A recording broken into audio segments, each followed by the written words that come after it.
जय श्री कृष्ण। आज की कथा है जितिया व्रत की, जिसे जीवित पुत्रिका व्रत भी कहा जाता है।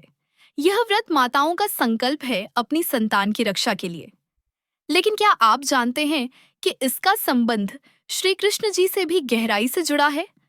आज हम इसी व्रत की पौराणिक कथा, धार्मिक महत्व और आधुनिक जीवन से जुड़ाव को समझेंगे। यह व्रत कब और कैसे किया जाता है? भाद्रपद मास की कृष्ण पक्ष की अष्टमी को यह व्रत रखा जाता है।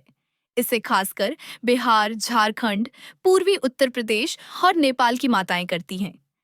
इस दिन माताएं निर्जला उपवास करती हैं, यानी पानी तक ग्रहण नहीं करती। रात भर जागरण और कथा श्रवण होता है। अगले दिन नवमी को पारण किया जाता है। व्रत कथा का पौराणिक प्रसंग है।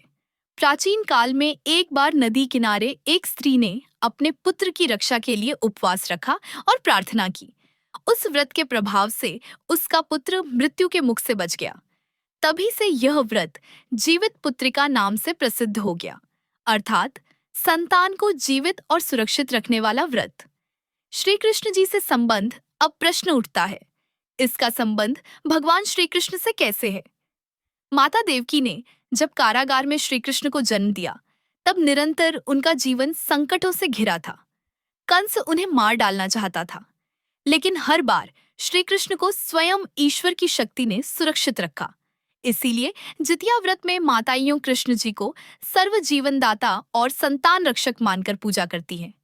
जैसे देवकी की संतान कृष्ण जी सुरक्षित रहे, वैसे ही हमारी संतान भी लंबी उम्र, बल और भाग्य को पाए। कृष्ण और सूर्यदेव का व्रत से संबंध। कृष्ण जी और सूर्यदेव का भी गहरा संबंध है। महाभारत में वर्णन आता है कि जब कर्ण ने दिव्य कवच कुंडल दान कर दिए और युद्ध से पहले असुरक्षित हो गए, तब भगवान श्री कृष्ण ने उन्हें सूर्य उपासना का महत्व समझाया। उसी प्रकार जितिया व्रत में माताईन सूर्यदेव और कृष्ण दोनों को साक्षी मानकर संतान की रक्षा की कामना करती है। सूर्य जीवन का दाता है और कृष्ण आत्मा के रक्षक हैं।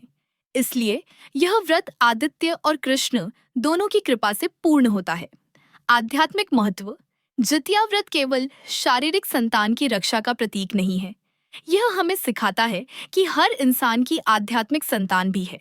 हमारे विचार, हमारे कर्म, हमारे संस्कार। जैसे माँ अपनी संतान की रक्षा के लिए उपवास करती है, वैसे ही हमें अपने विचारों की रक्षा करनी चाहिए, ताकि वे धर्म, सत्य और प्रेम से जुड़े रहें। श्री कृष्ण कहते हैं, जो मेरा आश्रय लेता है उसकी मैं सदैव रक्षा करता हूँ। यही इस व्रत का गूढ़ संदेश है। आज के युग से जुड़ाव। आज की भागदौड़ भरी जिंदगी में भी माताएं अपने बच्चों की लंबी उम्र और सफलता की कामना करती हैं। जहां पहले कंस जैसे शत्रु थे, आज नशा, बुरी संगति और गलत राहें हमारे बच्चों के शत्रु हैं। इसलिए यह व्रत केवल धार्मिक अनुष्ठान नहीं, बल्कि माँ के संकल्प, आस्था और शक्ति का प्रतीक है। जब माँ अपनी संतान के लिए निर्जला उपवास करती है, तो यह संदेश मिलता है कि प्रेम और त्याग सबसे बड़ी शक्ति है। और जब यह त्याग श्री कृष्ण की भक्ति से जुड़ता है, तो जीवन में दिव्य सुरक्षा और शांति आती है।